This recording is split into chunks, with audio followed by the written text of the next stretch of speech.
What's up, beshies? Another day, another mini vlog.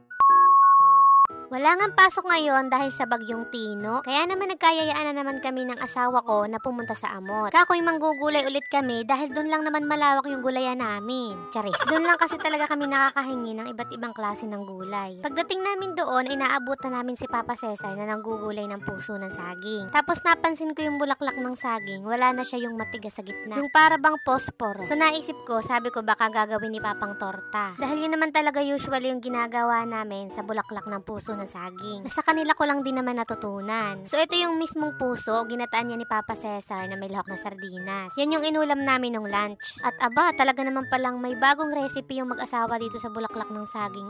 So dahil bida-bida ang beshi nyo, ay ayan, tutulong tayo. Bali pinalagyan lang sa akin ni Papa ng 2 basong tubig yan. Tapos lagyan ko din daw ng asin at saka pinakuluan ko. Bali kailangan nga lang yung pakuluan para matanggal yung pait nung inyong nakaraan. Charis. So hindi naman kailangan matagal, tapos isinalin ko na yung sasalaan para matanggal na yung tubig. Pinatulo ko lang ng ilang minuto, tapos nung alam ko na wala ng tubig, si Papa na yung gumawa dahil ako naman talaga dumot-dot laang. For the video na lang muna ang beshi nyo. So sa isang bowl, naglagay lang si Papa ng harina, konti lang, tapos nilagay niya yung kalahati ng breading mix. Tapos nilagyan niya ng isang itlog at ayan, menekos-mekos niya na. Siguro nakailang add din si Papa dyan ng tubig dahil nga hindi pa malapot. So kailangan daw talaga malapot yan, sinlapot ng pagmamahal mo. Huy. Last add ng water, and then kapag ganito na yung consistency ng mixture, yan pwede na natin ilagay yung bulaklak ng saging. Ay, hindi pala kayo kasama. Si Papa na yung maglalagay, sige. Kapag gagayahin nyo to, make sure nyo lang na walang tubig-tubig yung bulaklak ng saging. Para hindi siya tumabang, ganun. Hala, kala mo naman talaga.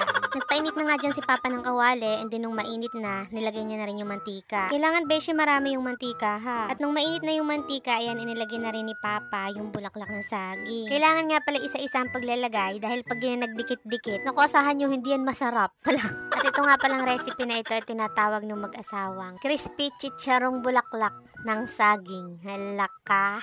Kung mapapansin nyo sa unang tingin, para siyang kikiam. Pero ang main goal talaga dito ni Papa ay magmukha siyang french fries. Which is not bad naman. At nung pagkaluto, nako, hindi nyo aakalaing puso ng saging big. Malutong yung ibabaw niya, tapos yung ilalim malambot. Hindi ko lang siya na-try sa kanin, pero feeling ko masarap to ulam. Meron kami ditong kibit na may suka, sibuyas, asukal at sili. Kaya dito na lang din namin siya isinawsaw at nako, napaka-perfect. Alam nyo, kung kayo yung tipo ng taong hindi maarte, kung sawa na kayo sa karne at isda, at kung may saging na sabay yung kapitbahay nyo dyan, nako, pusuan mo na be. At promise, hindi kayo magsisising nakilala nyo ako. Charis. Anyways, hanggang dito na lang ang video ko. Salamat sa panonood. Bye! Mwah!